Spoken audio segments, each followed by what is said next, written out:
Bu. Silakan duduk, Bu. Perkenalkan Ibu, saya Bidan Putri yang bertugas pada pagi hari ini. Ibu datang untuk apa ya, Bu? Memeriksa kehamilan. Kalau boleh tahu, Ibu sudah trimester berapa ya, Bu? Trimester kedua.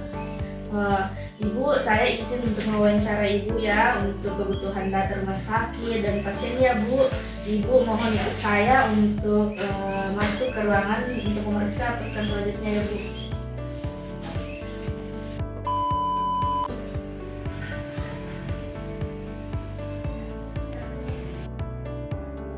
Mari, Bu.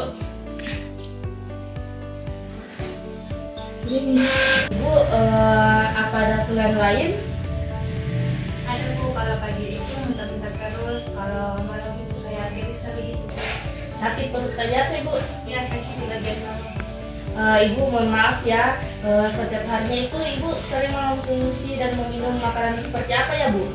Nah, kalau minuman itu saya minum kopi, kalau makan itu saya makan sushi karena hanya itu yang bisa masuk di perutku, Bu. Mohon maaf ya, Bu, bisa kita hentikan untuk mengonsumsi dan meminum mengonsumsi makanan seperti sushi dan minuman seperti kopi ya, Bu? Tidak bisa Bu, hanya itu yang bisa masuk di perutku karena tidak ada nafsu makan itu. Tapi Bu, itu sangat berbahaya untuk janin Ibu dan untuk Ibu juga ya, Bu? Informasi dari mana? Dulu cuma minum kopi tidak terjadi apa-apa. Ini buktinya saya sehat-sehat aja sampai sekarang. Ibu mohon maaf ya, tapi ilmu itu sudah berkembang Ibu. Masa ke masa sudah banyak penelitian yang dilakukan oleh dokter dan profesor. Nah, yang mengatakan juga itu salah satu seperti makanan sushi dan kopi itu sangat berbahaya jika dikonsumsi saat hamil. Jadi mohon dihentikan ya, Bu. Bisa kita ganti susinya mungkin seperti ikan. Nah, ikannya itu bisa kita goreng dan kopinya itu bisa diganti dengan air putih supaya lebih sehat ya, Bu. Atau kalau mau minum minuman yang lebih beras itu seperti jus saja kita minum, Bu. Ya orang tua aku dulu itu minum sehat-sehat saja sampai sekarang. Nah, jelas ini informasinya Bu. Jelas ini informasinya Ibu. Nah, tidak jelas ini informasinya, saya pulang saja. Ih, jangan pergi, Bu. Tidak jelas, saya mau Ibu pulang. sini.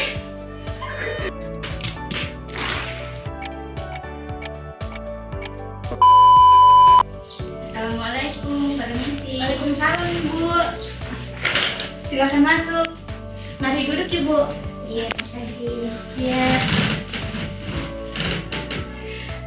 Perkenalkan, nama saya Bidan Elsa. Saya bertugas pada siang hari ini. Ibu sudah pernah datang ke sini? Baru pertama Bidan. Oh, baru pertama ya Bu. Kalau boleh tahu nama Ibu siapa? Nama saya Fahra Bidan. Umurnya Ibu berapa ya? 25 tahun. Anaknya? Baru 1 Bidan. Kalau boleh tahu, Ibu ada keperluan apa ya? Begini, saya datang ke sini mau pasang KB. Nah, terus saya mau minta rekomendasi KB apa yang bagus begitu, Bidan. Oh, KB IUD itu dia bagus Ibu. Kalau selama pemakaian, dia masa pemakaiannya itu 5 tahun. Jadi dari Ibu saja, Ibu ingin KB sampai berapa bisa dilepas. Kalau dipasang itu sakit tidak, Bidan? Tidak Ibu. Terus tidak mau Kak kalau kayak kasih melar badan. Tapi Ibu, kalau kasih melar itu tidak. Cuman dia ada efek sampingnya Ibu. Terima kasih Bidan, saya pamit dulu. Iya sama-sama Ibu, masyarakat. Iya.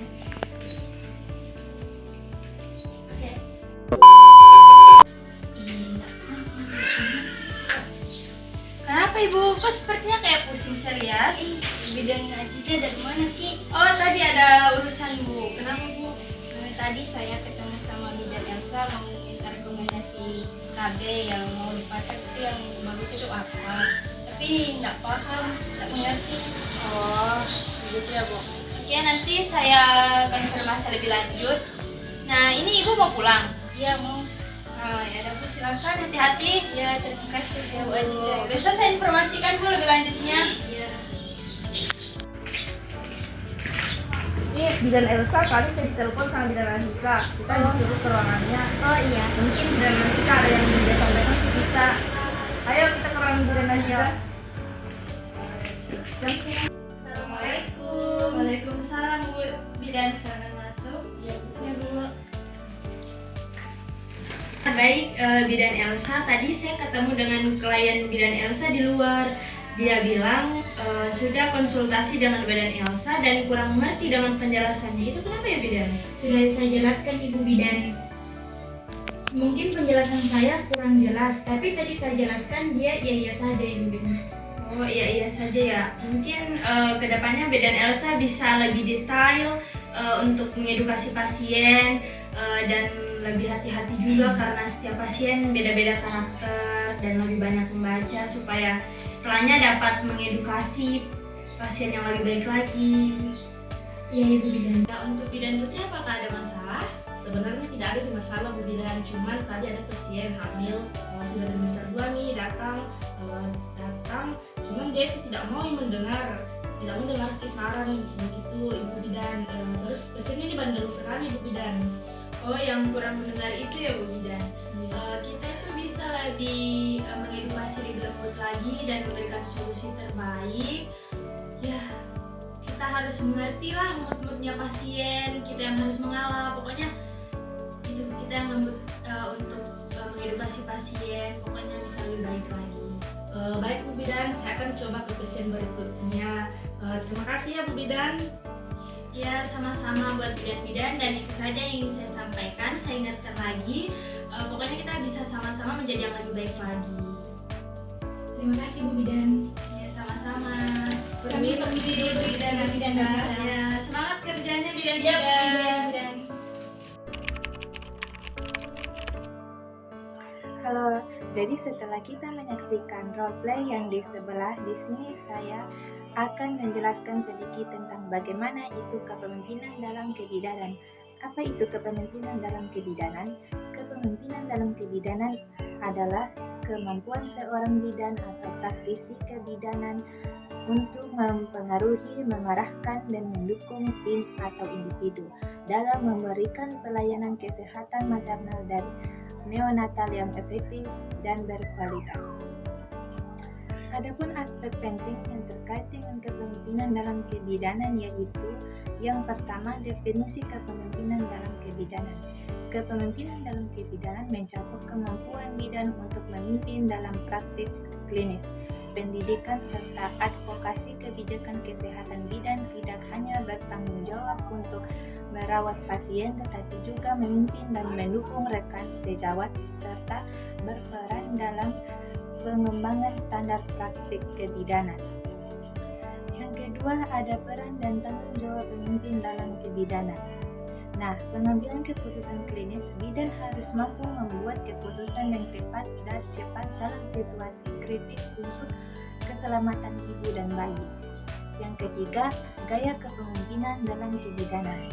Nah, ada beberapa gaya kepemimpinan yang relevan dalam kebidanan, di antaranya yang pertama yaitu kepemimpinan transformasional.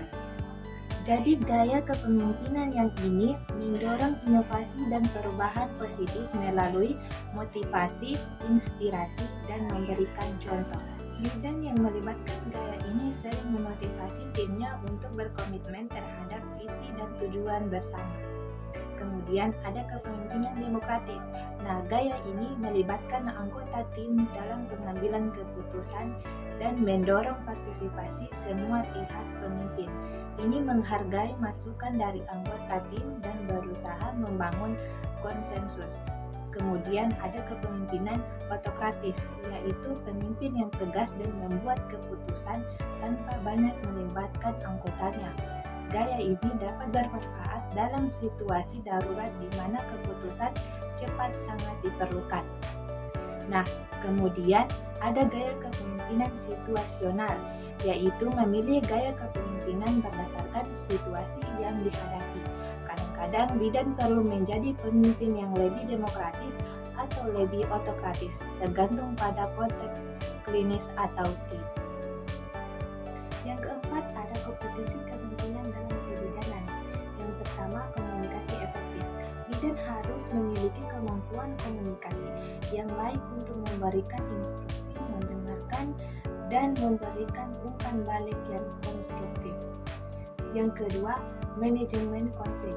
Mampu mengidentifikasi, mengelola, dan menyelesaikan konflik yang muncul dalam tim atau dengan pasien.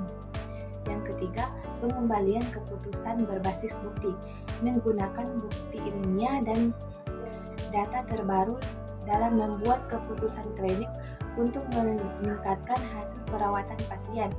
Yang keempat, ada etika dan profesionalisme bidan. Sebagai pemimpin harus menjunjung tinggi konflik kebidanan dan berperilaku profesional dalam setiap situasi. Yang kelima, tantangan kepemimpinan dalam kebidanan. Yang pertama, keterbatasan sumber daya. Keterbatasan sumber daya atau tenaga kerja, peralatan, atau anggaran dapat menjadi tantangan bagi bidan mengelola tim dan memberikan perawatan berkualitas. Yang kedua, tenaga kerja. Situasi darurat atau beban kerja yang tinggi dapat menguji kemampuan seseorang pemimpin dalam menjaga kestabilan emosi dan pengambilan keputusan yang baik. Yang ketiga, perubahan kebijakan kesehatan. Pemimpin kebidanan perlu mengikuti dan beradaptasi dengan perubahan kebijakan nasional atau internasional yang mempengaruhi praktik kebidanan. Yang keenam, pentingnya kepemimpinan dalam kebidanan.